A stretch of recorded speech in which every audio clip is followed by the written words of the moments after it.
Buenas tardes en cada uno de ustedes, hermanos. Gracias a nuestro Padre Celestial porque nuevamente nos presenta la oportunidad de poder estar juntos para estudiar la palabra de Dios. Para todos ustedes que nos están sintonizando por medio de Facebook Live, gracias porque está con nosotros en esta ocasión. Si acaso usted no es miembro de esta congregación, sin embargo nos está sintonizando, si acaso tiene alguna pregunta o comentario concerniente a lo que ha escuchado o habrá de escuchar, ahí en la pantalla de su televisor se encuentra toda la información necesaria para que usted se ponga en contacto con nosotros. Le queremos invitar para que venga y nos conozca y para que nosotros le podamos conocer. Estamos localizados en 4002 East Richardson Road en la ciudad de Edinburgh, Texas. Para ustedes que están un poco retirados, como ustedes, los López de allá de Wisconsin, pues esperamos que pronto nos puedan mover y que pronto puedan estar con nosotros. Pero para los demás, aquí estamos para ayudarles a servirles cuando anden por acá, por el Valle de Texas. Estamos en Edinburgh, Texas. Muy bien, gracias a Dios que los que andaban fuera de la ciudad ya han llegado con bien y han escuchado, Dios ha escuchado nuestras oraciones. Y gracias que nos ha regresado con bien. Todavía tenemos a hermanos y hermanas que se encuentran enfermos. Vamos a recordarles en nuestras oraciones, continuar orando por ellos. Estamos estudiando los domingos por la tarde el tema de postmodernismo.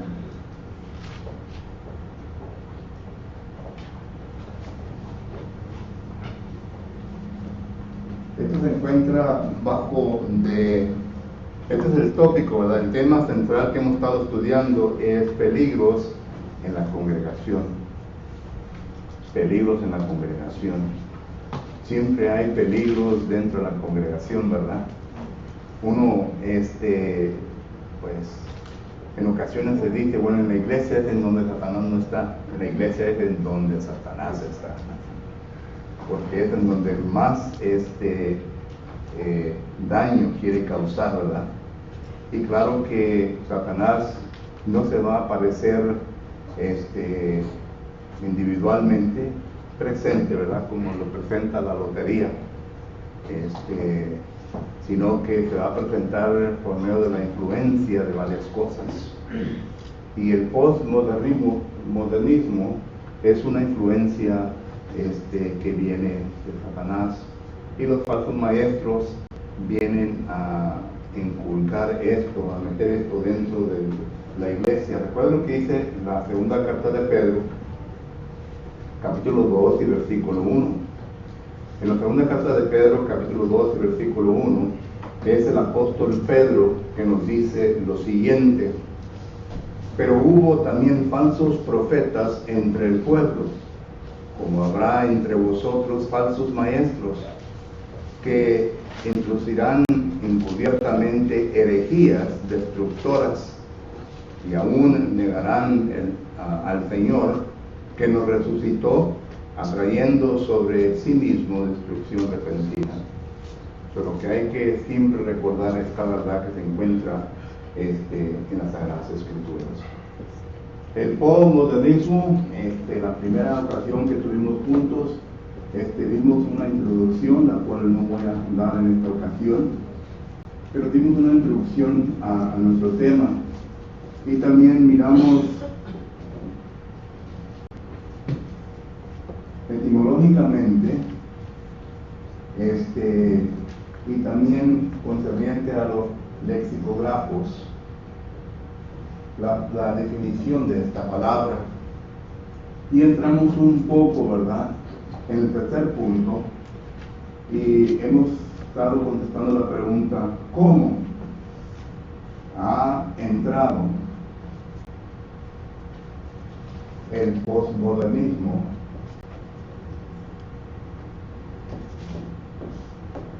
en la iglesia? Y para todos ustedes que no estuvieron presentes con nosotros la penúltima ocasión o la sesión anterior, hemos dicho que una definición del postmodernismo es la siguiente, y esta es una definición que uno de ellos de los que proyectan enseñar el postmodernismo nos ha dado el señor Terry Eagleton. Y por allá por los 60 él nos da esta definición concerniente al postmodernismo. El postmodernismo es un movimiento en donde se establece que la verdad es objetiva, que la verdad es subjetiva y no objetiva. ¿Okay? El postmodernismo es un movimiento que enseña, que acepta que la verdad es subjetiva y no objetiva. Entonces llegamos a la conclusión que la verdad es relativa. Y claro que ustedes han oído, ¿verdad?, sobre el relativismo que se enseña y se predica, y claro que estamos mirando diferentes departamentos de este mismo tema del postmodernismo. Pero miramos nosotros, ¿verdad?, que cuando usamos la palabra objetiva y subjetiva, estamos diciendo, o más bien ellos dicen, que la verdad existe únicamente para cada individuo. Estoy seguro que usted se ha encontrado a personas en donde usted ha estudiado con ellos y les dice, bueno, esa es tu verdad. Ahí está una forma del postmodernismo. Esa es tu verdad, pero no la mía. Y claro, ¿verdad?, que dentro del cuerpo de Cristo Jesús también hemos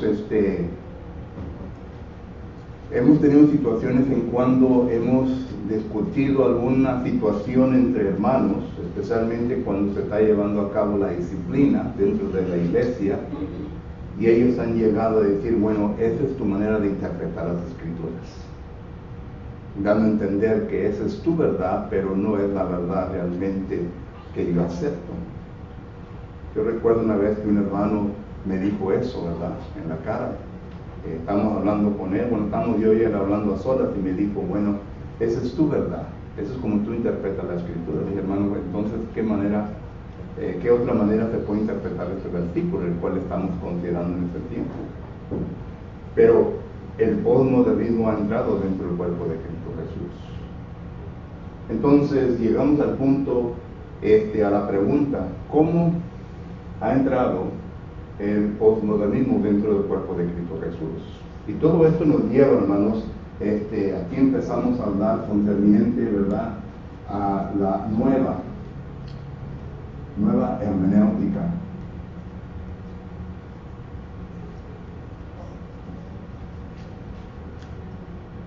La nueva hermenéutica.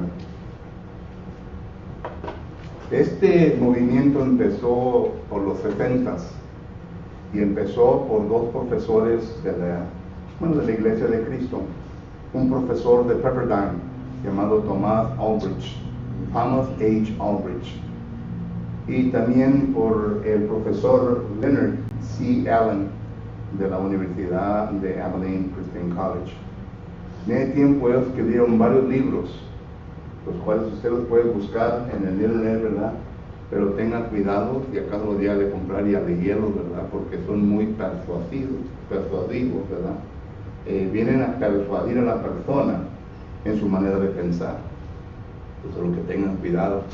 Pero en estos libros, ellos comienzan a hablar de que no existe una verdad absoluta. Y a consecuencia de eso, varios predicadores de la Iglesia de Cristo se envolvieron en ese movimiento también. Uno de ellos, uno que ya todos conocemos, estoy hablando de la Iglesia americana, ¿verdad?, Rubel Shelby. Por mucho tiempo fue un defensor de la verdad. Sin embargo, él ha escrito varios libros. Uno de ellos se intitula ¿Existen cristianos en las denominaciones? E incluso, ¿verdad?, yo he tenido varias pláticas con varios predicadores de aquí del Valle que tienen este mismo concepto, que existen cristianos en las denominaciones. Y es por esto que ya se está aceptando, ¿verdad?, a personas de las denominaciones, aun si ellos se han bautizado en la denominación, lo están aceptando de esa manera, les dan participación. el que empezó esto y que abiertamente lo vino a declarar, ¿verdad? Es el hermano, se me escapó el nombre, pero predica ahí en San Antonio. Pues le viene. Como dice el hermano López, la Campiero se me falla el pero Max Lucado, Max Lucado, el predicador de ahí de San Antonio, comenzó a permitir varias personas de las denominaciones y les han dado participación, y ellos abiertamente lo publicaron en su boletín. Pero bueno, ese es otro estudio para otra ocasión, pero solamente lo menciono para que ustedes miren que ya el postmodernismo ha infiltrado dentro del cuerpo de Cristo Jesús y ha empezado por medio de la nueva hermenéutica. Si hay una nueva hermenéutica, eso quiere decir que existe una antigua hermenéutica. Y esto es lo que los proponentes de la nueva hermenéutica nos dicen, que la antigua hermenéutica son tradiciones de los hombres. Nos enseñan ellos que la antigua hermenéutica fue algo establecido por Alexander Campbell. Y si usted conoce la historia del movimiento de la Iglesia de Cristo aquí en Estados Unidos, usted sabrá bien que Alexander Campbell y sus hermanos fueron los que comenzaron a la restauración o el periodo de restauración aquí en Estados Unidos, por allá por los empezó por último de 1700, principios de 1800 en adelante. E incluso la familia de Alexander Campbell, ya estamos hablando de los nietos, bisnietos y todo eso, ¿verdad? Todavía son miembros de la Iglesia de Cristo por allá por Kentucky. Bueno, ellos empezaron a predicar y a enseñar concerniente a la restauración. Y la manera en cómo se vino a establecer la autoridad bíblica fue por medio de la hermenéutica antigua. La hermenéutica antigua simplemente quiere decir, ¿verdad?, que, bueno, nos enseña que existen varias maneras en cómo establecer. Estamos hablando de autoridad bíblica.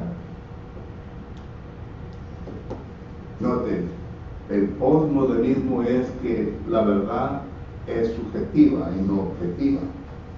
La antigua hermenéutica establece que la verdad es objetiva, que es absoluta, es decir, está escrita en el Nuevo Testamento. Y claro, verdad que habla de mandamiento directo, habla de ejemplos aprobados bíblicos, ¿verdad? Habla de inferencia y habla de conveniencia. Estas son las cuatro cosas, ¿verdad?, que miramos nosotros que establece autoridad bíblica.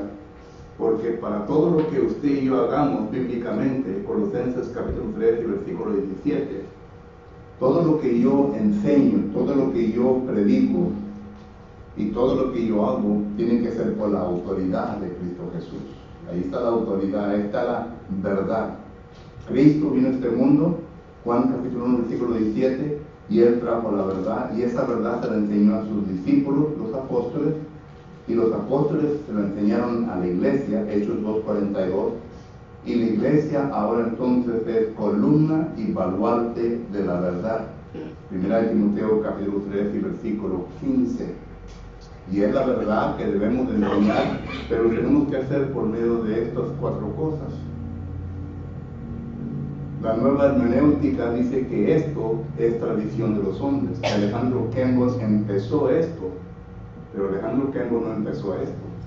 Alejandro Campbell estableció esto para establecer autoridad bíblica, para que las denominaciones puedan entender y ver de que existe una verdad absoluta o objetiva, ¿verdad? Y entonces miramos nosotros que él dice, o ellos dicen, los proponentes de la nueva hermenéutica, que estos son tradiciones de los hombres. Y por eso cuando usted y yo hablamos con personas religiosas y que traemos todo esto al frente para que ellos entiendan el propósito nuestro, ellos le van a decir, ustedes son campbellistas o campbellistas, ¿verdad? Que venimos de Campbell, que nosotros somos una denominación. Nosotros no somos denominación, nosotros somos la iglesia de Cristo, la cual el Señor ha establecido. Nuestra raíz no es ninguna raíz humana. Esto claramente lo establece Daniel capítulo 2, versículos 44 y 45, que no iba a tener nada que ver con el humano, que era Dios en quien iba a empezar su iglesia. Y claro que fue Dios quien empezó su iglesia. Jesucristo dice en Mateo capítulo 16 y versículo 18, sobre esta roca edificaré, Cristo hablando, mi iglesia, y Cristo es Dios. Según Romanos 9:5, voy a edificar mi iglesia, la iglesia edificada por Cristo. Por lo que entonces miramos nosotros que al entrar el postmodernismo dentro de la iglesia con la nueva hermenéutica, entonces ya ha puesto una duda en lo que hacemos y cómo interpretamos las escrituras. Entonces ya miramos nosotros que viene a producir dentro del cuerpo de Cristo Jesús, ¿verdad? Ciertas cosas. Y una de las cosas que viene a producir es de que ya no se usa el razonamiento inductivo.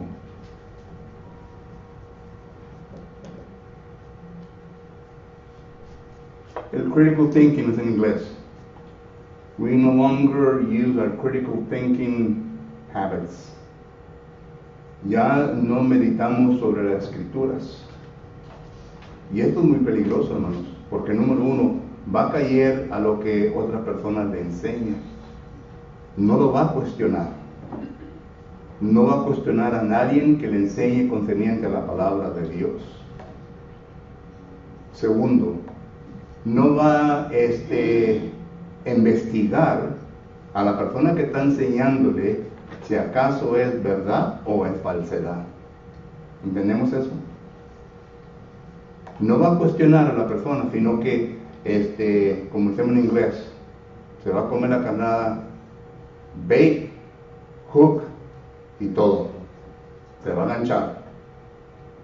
Y ya para cuando menos se acuerde, ¿verdad? La parte emocional de la persona va a ser un poco difícil de desviarse a lo que se ha metido, porque no ha entrado intelectualmente, sino que ha entrado emocionalmente. ¿Entendemos el concepto, hermanos? Jesús dice, conoceréis la verdad y la verdad os hará libre. Jesucristo está diciendo, la verdad se tiene que acercarse a la verdad intelectualmente, razonamiento inductivo. Las emociones no juegan parte en esto. Pero lamento decir que hoy en día, ¿verdad? Eso es lo que se usa más, las emociones. Por eso es que los predicadores de las denominaciones, ¿verdad?, son muy emocionalistas. Historia tras historia, tras historia, tras historia, le está pegando a sus emociones.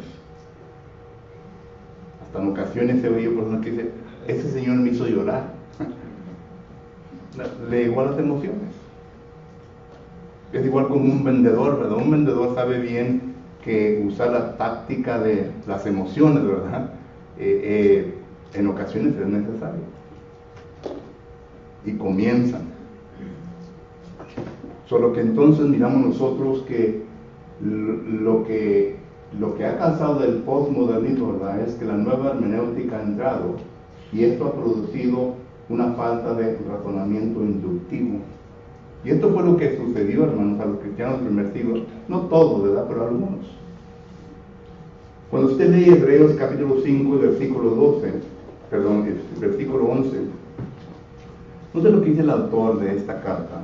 Hebreos capítulo 5, versículo 11 dice, acerca de esto, tenemos mucho que decir y difícil de explicar, por cuanto os habéis hecho tardos para oír.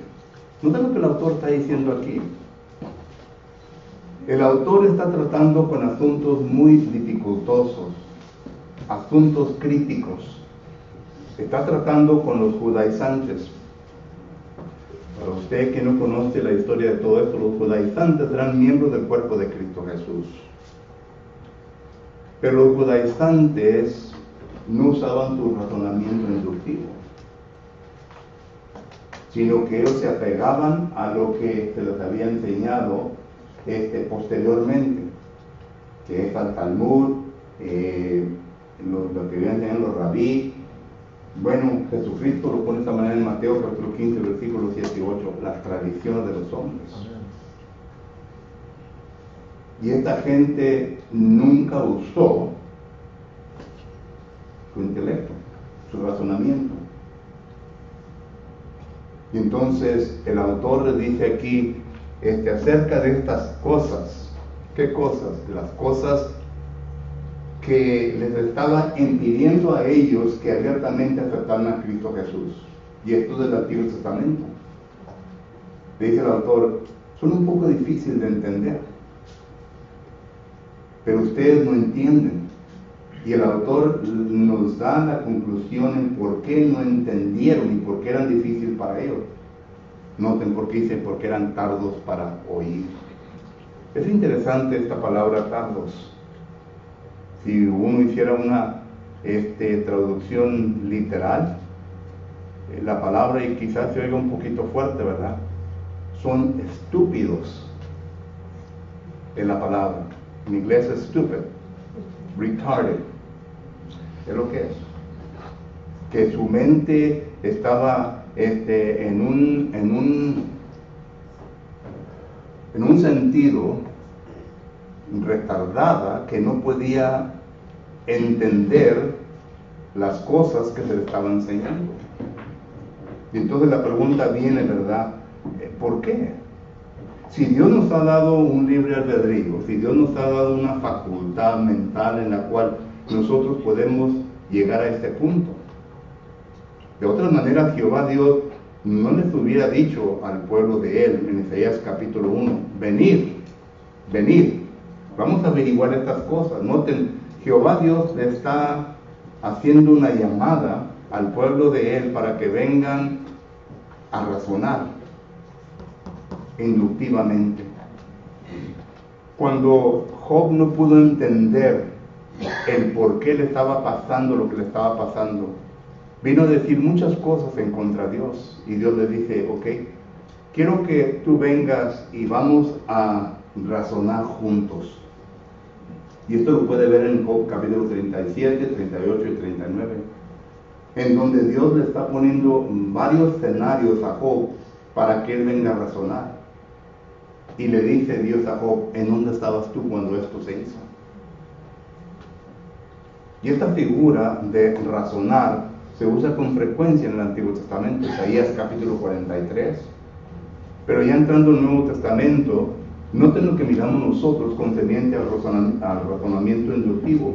Primeramente vemos el concepto en Hechos capítulo 17 y versículo 11. En Hechos capítulo 17, versículo 11 dice, y estos eran más nobles, ¿quién? Los de Berea. Los hermanos de Berea eran más nobles que los que estaban en Tesalónica. Noten por qué eran más nobles.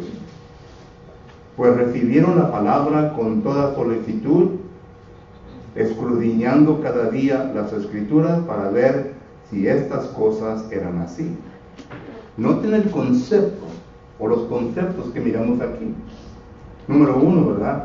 Dice que ellos recibieron, es decir, estaban atentamente poniendo atención, estaban usando su intelecto, no sus emociones, su intelecto, estaban poniendo atención. Y luego dice más adelante en el texto, ¿verdad? Pues recibieron la palabra con toda solicitud.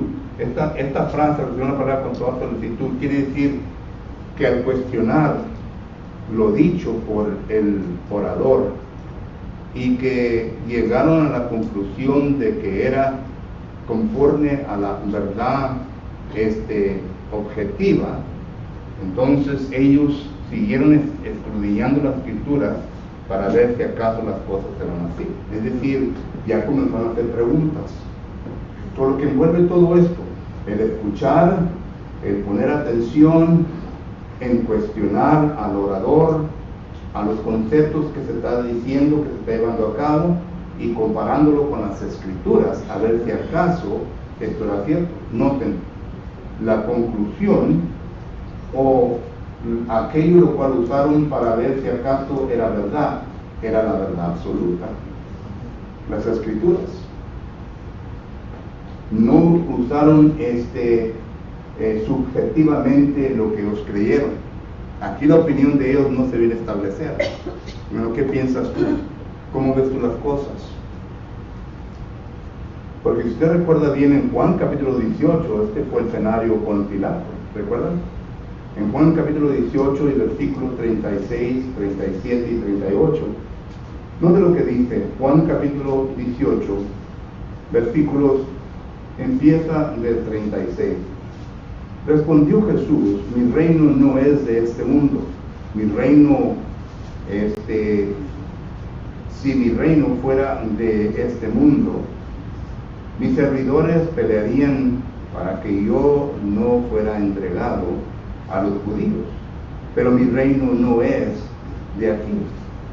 Le dijo entonces Pilato: ¿luego eres tú rey? Respondió Jesús: tú dices que yo soy rey. Yo para esto he nacido, y para esto he venido al mundo, para dar testimonio a la verdad. Todo aquel que es de la verdad oye mi voz. Y noten lo que Pilato contesta. Le dijo Pilato: ¿qué es la verdad? Y cuando hubo dicho esto, salió otra vez a los judíos y les dijo: yo no hallo en él ningún delito. Pero noten la pregunta: ¿qué es la verdad? Miramos nosotros que para Pilato la verdad de Jesucristo no era su verdad. Este es un tipo de postmodernismo, porque él estaba cuestionando. Jesús le dijo: yo para esto he venido, para dar testimonio de la verdad, para presentar la verdad. Y claro que Jesucristo le estaba dando a entender que la verdad enseña de que Jesucristo es rey, y es rey de los judíos. Este es el rey que vino a este mundo, pero su reino no era de este mundo, está refiriendo a la iglesia. Entonces Pilato dijo: ¿qué es la verdad? Y así pues miramos nosotros cuando regresamos, ¿verdad?, a lo que estamos considerando, que la verdad para algunos es subjetiva, no objetiva. Y en Hechos capítulo 17, versículo 11, miramos nosotros que la verdad para estas personas, los hermanos de Berea, era objetiva y no subjetiva. Segundo, regresando a Hebreos capítulo 5 y mirando conveniente a todo esto, ¿verdad? Miramos nosotros que el razonamiento inductivo se sigue enseñando a través del Nuevo Testamento. Por ejemplo, en primera de los Tesalonicenses, capítulo 5, versículo 21. Noten lo que el apóstol Pablo le está diciendo, y otra vez recuerden el contexto de todo esto. Ahorita se los menciono. Vamos a leer primeramente primera de a los Tesalonicenses, capítulo 5, versículo 21. Dice la palabra de Dios lo siguiente: examinarlo todo, retener lo bueno. Pablo aquí le está escribiendo a los hermanos de Tesalónica, a los hermanos quienes no eran nobles. Regresando a Hechos capítulo 17, versículo 11, Pablo acababa de venir de Tesalónica y ahora estaba en Berea, y dice que los de Berea eran más nobles que los hermanos de Tesalónica, y a los de Tesalónica Pablo les escribe una epístola, y entre otras cosas que le dice lo siguiente: examínalo todo y retén lo bueno. Es decir, llega a un razonamiento inductivo. Y hoy en día, hermanos, esto es lo que nos hace falta a nosotros, a la iglesia de Cristo. Muchos de ustedes no usan su razonamiento, no usan, y por lo tanto, ¿verdad?, están sujetos simplemente a lo que se les enseña, no llegan a conclusiones. Y entre ellos, ¿verdad?, también existen predicadores, y yo Bueno, he sido directores de varias escuelas de predicadores y he sido instructor también de varias escuelas de predicadores. Y una de las cosas que les enseñaba yo a los candidatos que estaban recibiendo la educación para ser predicadores, es decir, no se detengan y no se vengan a sujetar, a esclavizarse a un comentario. Si usted quiere hacer sus sermones, aquí está el libro. Sáquenlo de aquí. Van a gastar bastante tiempo estudiando, meditando y quemando la pestaña, ¿verdad?, para ver cuáles son las conclusiones. Pero no se sujete a un comentario. Porque hay varios predicadores, ¿verdad?, que no pueden funcionar sin el libro de sermones. ¿Entendemos? Fui a predicar una campaña allá por Waco, yo no me acuerdo de la ciudad, Hico, Texas. Y conocí al predicador de ahí, el hermano Esaúl, un americano él. Me invitó para hacer campañas allá en México, de él. Pero después me di cuenta que lo habían despedido. Y le llamo yo al hermano Esaúl, digo, hermano, ¿qué pasó, hermano? Y dijo, no, pues me despidieron. Y luego le llamé a un diácono de ahí de Hico para preguntarle qué es lo que era. Digo, pues este hermano dice, no se pone a predicar un sermón exactamente como estaban en el himno Neatis. Me fui al himno Neatis y ahí estuve mirando el sermón, y el mismo sermón que estaba predicando, y pues ahí estaban en el himno Neatis, punto por punto. Digo esto para decir que algunos predicadores hacen shortcuts.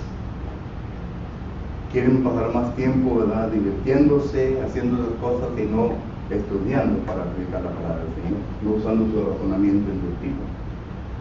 Y por lo tanto miramos nosotros en donde esto viene a ocurrir. O sea, el postmodernismo ya ha entrado, ¿verdad?, en eso. Es decir, ellos no te pueden descifrar, no te pueden establecer ningún punto concreto concerniente a conceptos profundos de la palabra del Señor, porque ellos todavía no lo han masticado. No sé si me entienden el concepto. Pero a uno que come una comida, la mastica y le saca el sabor y se puede decir, ¿verdad?, por completo todo. Pero el que no lo ha masticado, pues no te puede decir. Así también el predicador. El que no ha pasado paso por paso en su razonamiento inductivo, no puede decirte paso por paso a cómo he llegado a esos puntos. Bueno, así es como ha afectado no solamente a la membresía de la Iglesia de Cristo, sino también a los predicadores. Y hay un montón de libros de sermones, hermano. Yo me acuerdo una vez que un hermano que ahora está predicando en Dallas me llama y me dice, Poncho, mándame los libros de sermones que tienes. Y digo,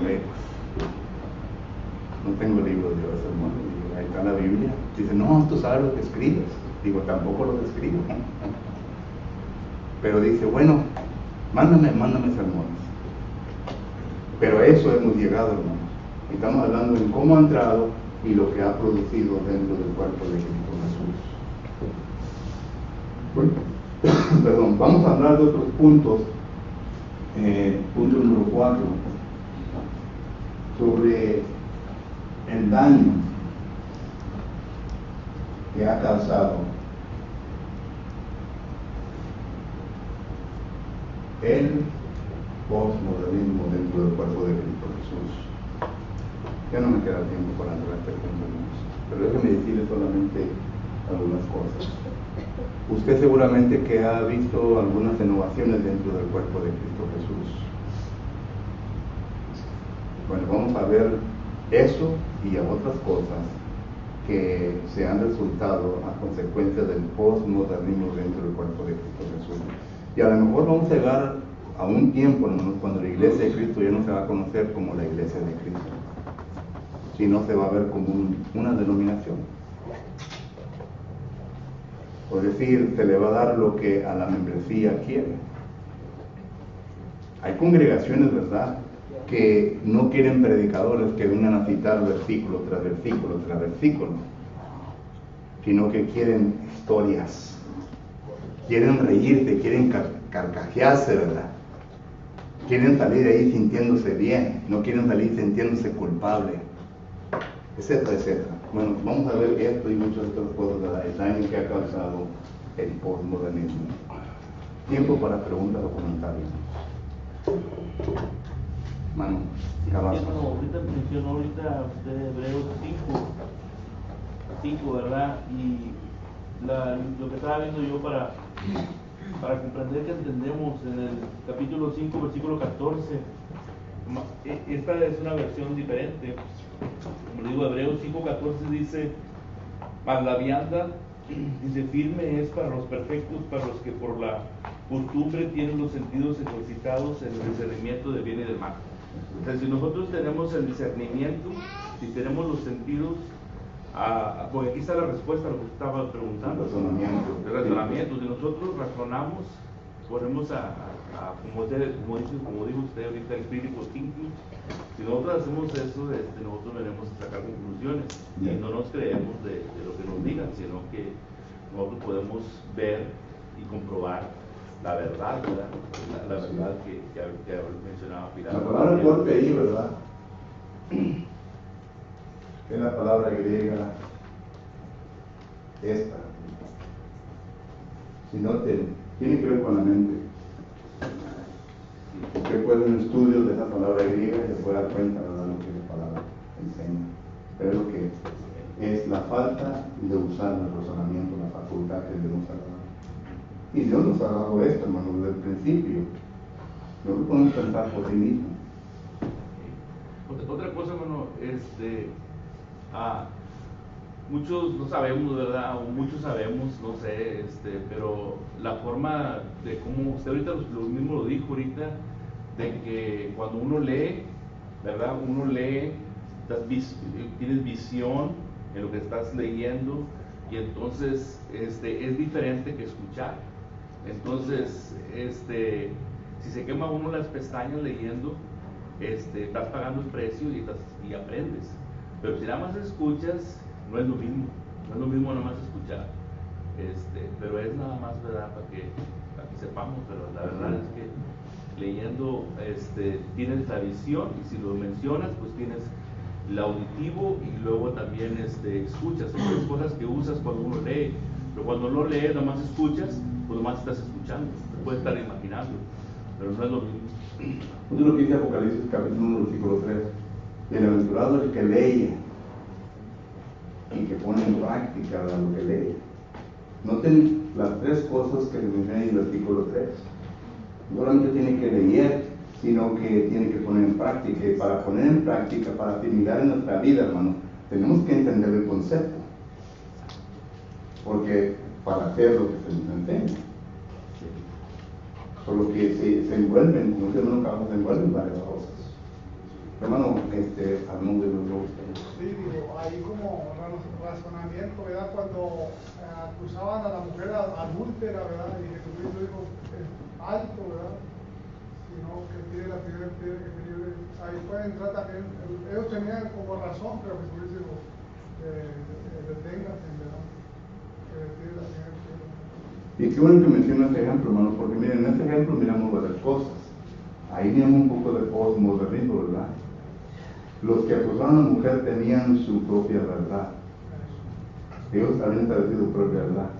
Jesús les habla y penetra su conciencia con la verdad absoluta, que viene a sobrepasar la verdad subjetiva de ellos.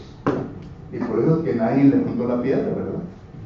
Nadie le juntó la piedra y aprendió. Pero que, un buen ejemplo de eso, que miramos el contraste, ¿verdad? El corazón de Dios se empezó a palpitar, ¿verdad? Porque Así es. los paró Jesucristo.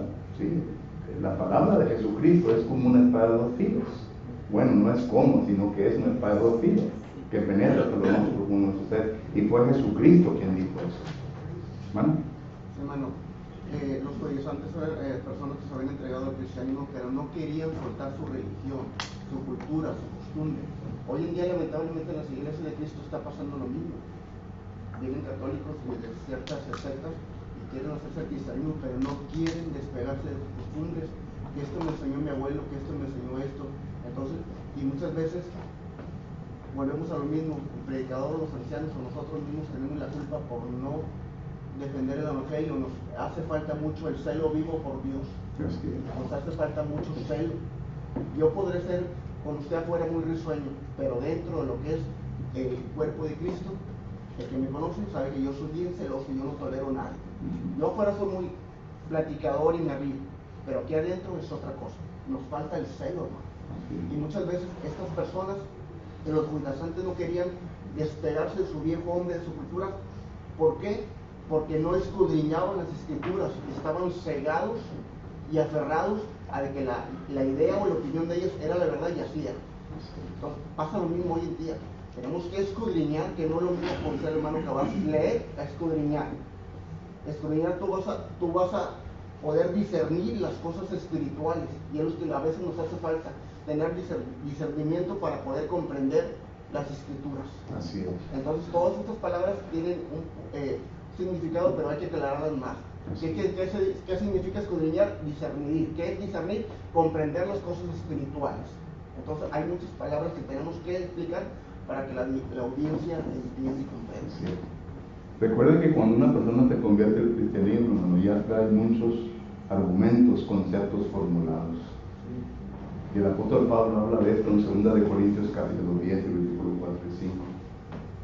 Dice que uno como cristiano, ¿verdad?, a las personas que vienen a Cristo, uno tiene que derribar argumentos y conceptos que se han presentado altivos al conocimiento de Dios. Y ahí es donde viene el estudio, ¿verdad?, de enseñar. Porque una persona puede entender que es pecador, que es pecadora, y puede venir a las aguas del bautismo, se bautiza, pero aún todavía se le tiene que quitar esos hábitos, esos conceptos de su mente, y la palabra de Dios es la única que puede quitar eso. Por eso tenemos que enseñar para que lleguen al punto de que ya estén preparados, listos para que puedan ser, como dice el hermano Reyes. Y ya cuando nosotros formamos parte del cuerpo de Cristo, ya no se va a hacer qué es lo que quiero yo y qué pienso yo, qué es lo que quiere Dios quiere para yo agradarle. Así debemos de actuar. ¿Hay más? Por eso dice lo que es primera de Pedro 1:18, no sabéis que fuiste, que habéis sido rescatados de vuestra vana manera de vivir, ya ¿verdad?, como cristianos, por la sangre de Cristo, ¿verdad? Sí. La vana manera de vivir, la cual recibiste de vuestros padres. Por eso digo, ¿verdad? Hemos sido rescatados de nuestro pecado, pero no transformados. Romanos capítulo 12, versículo 1 y 2 dice que debemos ser transformados a la voluntad de Dios, y eso se lleva tiempo. Y se lleva bastante trabajo de parte de los líderes, empezando el predicador, ancianos y todos aquellos que enseñan, ¿verdad?, a las personas que son bautizadas. Por ahorita que digo usted, ¿verdad?, lo que es 2 Corintios 10:5, ¿verdad?, que derribando todo argumento y todo actividad que se levanta en contra del conocimiento del Padre Dios, ¿verdad?, y llevando cautivo y de todo pensamiento a la obediencia a Cristo. Ahí, ¿verdad?, todos los pensamientos. Por eso digo que cada quien trae sus conceptos y tienen que ser derribados, tienen que ser destruidos, y se destruye con la palabra de Dios, no con nuestros propios pensamientos. Así es, hermano Rosa. Es que ya cuando llega a la madurez uno mira la vista como la de Dios, la tiene uno en lo bueno, en lo malo, la justicia. Ese es el maduro que ya entiende. Y ya entra en lo que dice el hermano Carlos, que dice el versículo 14, ya uno puede discernir correctamente, porque ya está ejercitando sus sentidos para poder discernir bien. Hermana Melissa. Hermano, la verdad objetiva que tenía Esteban cuando él entendió el evangelio, que lo llevó hasta la muerte, tenía una verdad objetiva con la cual él estaba predicando cuando fue apedreado y dado a la muerte, ¿verdad? Entonces tenía una verdad objetiva que no podía ser derrumbada. Y cuando el apóstol Pablo estuvo frente a Rey Agripa, que le dijo a Rey Agripa, tenía su verdad subjetiva, por poco me persuade ser cristiano, pero le dijo, pues ojalá no por poco, ¿verdad?, pero tenía su verdad firme en el Señor. Así es. ¿Alguien más? Bueno, el tiempo ya se nos pasó. Gracias por su atención, gracias por estar aquí en esta noche. Si acá entre nosotros hay personas que ya entienden el concepto, ¿verdad?, de qué es lo que tienen que hacer para dejar su pecado, entrar en Cristo Jesús y lo quieren hacer esta noche, estamos listos para ayudarles. Si aún todavía hay una confusión y quieren más estudios, estamos listos para ayudarles en eso también. Entre nosotros hay personas que necesiten las oraciones de esta congregación. Estamos listos para orar. Hay ancianos aquí preparados para que oren por nosotros y cualquier que sea su necesidad, permítanme. Ponemos de pie, estamos en la